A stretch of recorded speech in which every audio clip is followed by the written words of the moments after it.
Welcome back to my YouTube channel, Cook and Talk with Madam!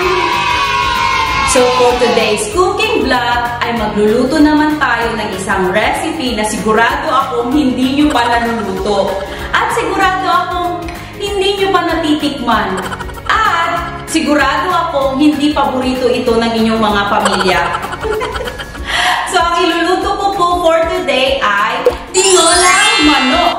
Pero tinolang manok na native na manok ang gagamitin ko for today. Nasabi ko lang yun kanina na hindi nyo pa natitikman dahil sigurado akong lagi ito ang ulam ninyo tuwing tanghalian. O diba? Kami nga rin po hindi nawawala ito sa aming listahan sa buong week. Meron po kaming tinolang manok. Pero for today ay ang gagamitin ko pong manok ay native na manok.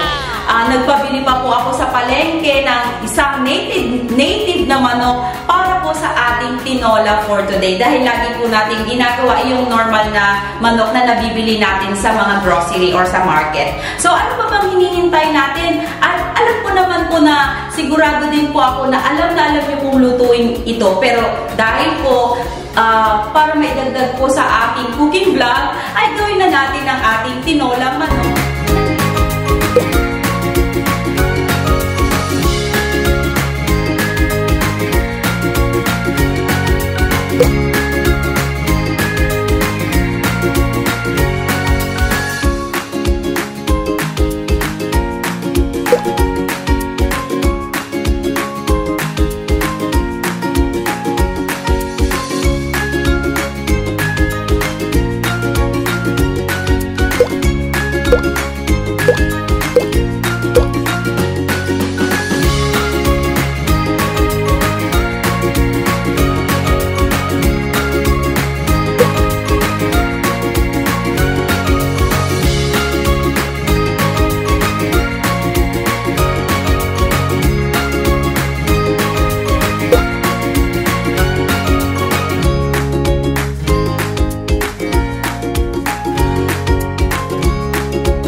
So, ayan.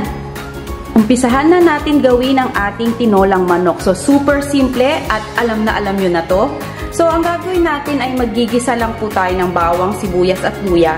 So, gagamit ako ng, alam niyo yung taba nung, yung sa taba ng, ang pangalan nito, taba nung tinolang, ay yung manok, nawala na. Yun ang gamitin natin. Kasi, nagmamantika yan eh. So, ayan, mamantika na yan. So, magkuha lang tayo doon ng taba nung manok. Yan ang gagamitin nating mantika. Para hindi na tayo gagamit ng mantika. Ayan. So, ayan. Grabe yung taba nung native na manok, no? Ayan. Ayan. So, kung mapapansin ninyo, hindi ko siya ipi-pressure cooker. Di ako gagamit ng pressure cooker kasi gusto ko mapakuluan lang natin ng mabuti dito sa ating kaserola. So, ayan. Ito ang gagamitin nating mantika. So, ayan. O, diba? May mantika na. Tipid sa mantika. Sobrang mahal ng mantika ngayon, mga madam. So, ayan. Tunawin lang natin yan or lusawin. Kunin yung mantika dyan. Ayan. So, ayan. Nakikita nyo? Ang daming mantika nito. So, ilagay na natin kung mainit na yung ating mantika na ginawa. Ilagay na natin yung ating bawang. Ayan. Itabi lang natin itong mantika niya dyan. Bawang. Sunod na rin natin yung ating sibuyas. Hindi ko masyado siyang igigisa itong bawang kasi madaling maluto. So, isunod na natin yung ating sibuyas. Okay. So, ayan. Yung aroma pa lang ang bango na, mga madam. Namimiss nyo ng tinola, no? Sige, magluto po kayo ngayon ng tinola. Gayahin nyo po ako. Ayan.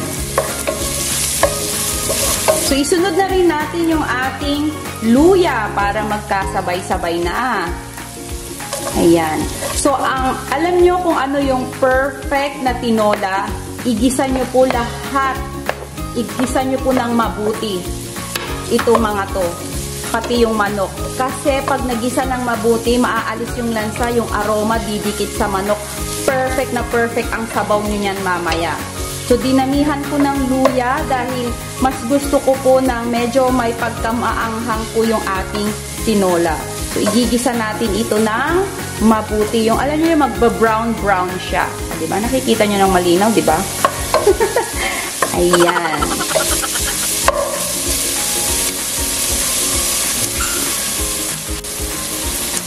Ayan mga madam, maayos na yung pagkakagisa ng ating bawang sibuyas at luya. Ilagay na natin ang ating, syempre ang ating native na manok. Kikita nyo? Hindi nyo makita. Dilaw na dilaw ang kulay ng native na manok, diba? So medyo matigas po ito, pero ang gagawin natin, igisa po muna natin ng mabuti ang ating manok. At syempre, sa sabaw, dadamihan natin yung sabaw. Pero depende pa rin yan kung gaano kadami ang gusto ninyong sabaw, okay? Pero mag-gisa muna tayo ngayon. Isa-isa. Gigisa ko yan. So, tinimplahan ko pala ng konting asin yung ating, huwag na tong ulo. Halitin na natin to. Tinimplahan ko ng konting asin yung ating manok para meron na siyang lasa. Nilamas ko na siya ng asin. Ayan. Kailangan maigisa natin. Ano ba ito? Gumagalaw eh. So, kailangan maigisa natin siya ng mabuti. Ayan. Para didikit dyan at maalis yung lansa.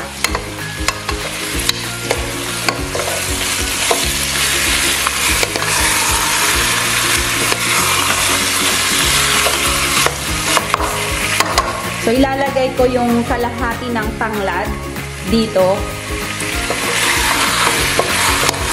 Para, dapat nga eh, sinama ko siyang ginisa. Pero, okay lang yan. Nahuli na eh. So, ayan. So, ayan na muna natin yan na maigisa ng mabuti bago natin siya sasabawan. So, habang ginigisa natin siya, maglagay tayo ng konting patis. Konti lang. Para didikit na rin yung lasa doon sa ating manok. Ayan, tapos haluin lang natin. Gusto natin maigisa natin ng mabuti ang ating manok para yung mga spice, ay yung mga, ano bang tawag doon? Yung bawang sibuyas at luya na nilagay natin ay didikit. At alam niyo yun, maalis yung lansa ng ating manok. Yan eh, malapit na. Pag nakita nyo nang hindi na siya mamula-mula, ayan, pwede na yung manok. Kaso mayroon pa siyang pula-pula eh. Ayan, kabila. Ibaliktad natin. Ayan. Wow! Bango, madam! Perfect. So, ayan mga madam, pwede na yung ating manok. Naigisa na natin siya ng mabuti. Ilagay na natin yung ating papaya. So, yung papaya na nabili namin, medyo, medyo nahihinog na. So, mas perfect po ito pag hindi pa, yung talagang green na green.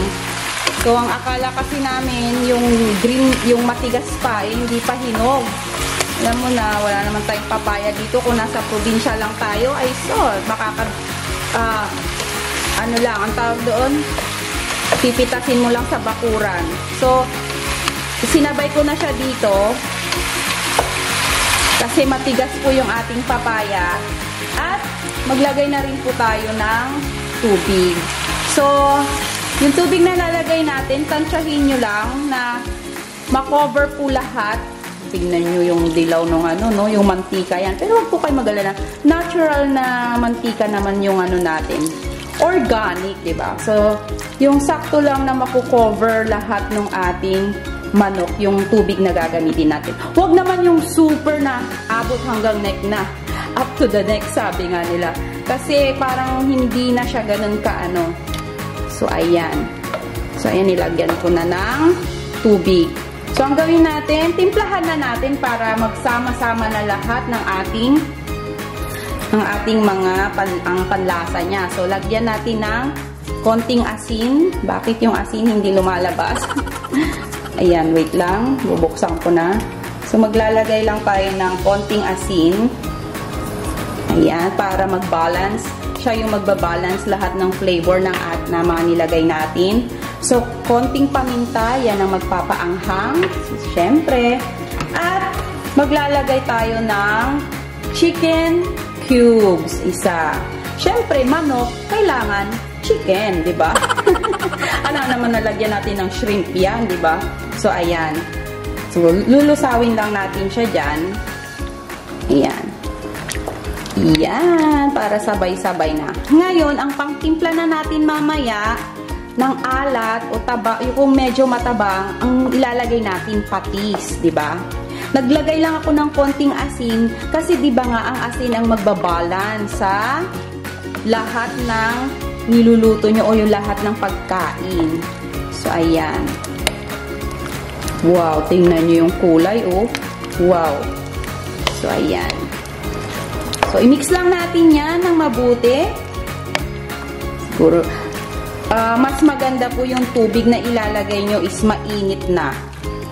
Kasi, para mabilis pong kumulo. Ayan. Pero kung hindi nyo naman po, okay lang po yung normal lang na tubig, tap water. Ayan. So, tatakpan lang natin and pakukuluan lang po natin siya ng mga, kung hanggang sa maging malambot po yung ating manok.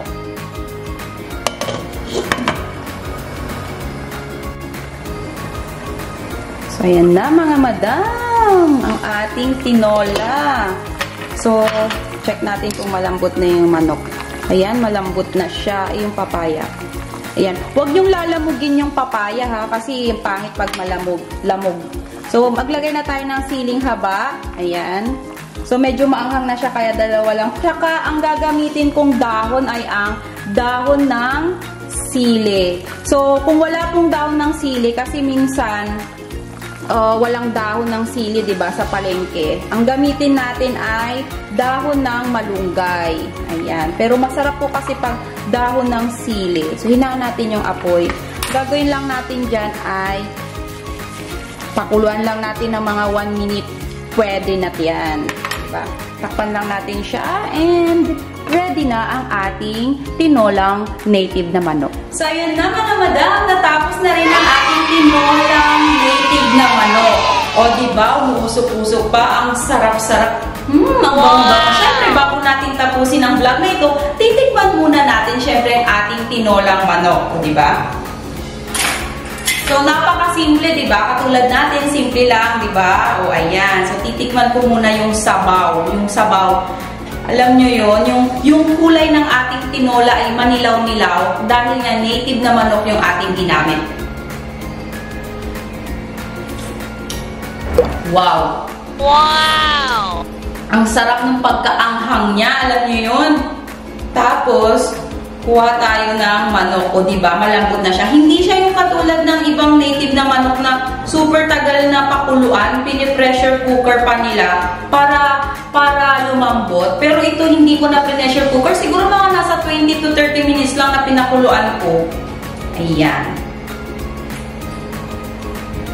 Nilagyan ko na ng sili. Ang sarap tayo ng sili. Wow! Ang sarap! Ibang-iba talaga yung lasa ng native na manok sa manok na nabibili natin sa market, no? Kasi lasang-lasa mo talaga. Kasi organic siguro talaga yung ating native na manok. So, I hope you like this video, mga madam. And please, pa-follow naman po ako ng aking Facebook page, ang Cook and Talk with Madam. And I hope you like and share this video. Please like, share, and subscribe to my YouTube channel, ang Cook and Talk with Madam!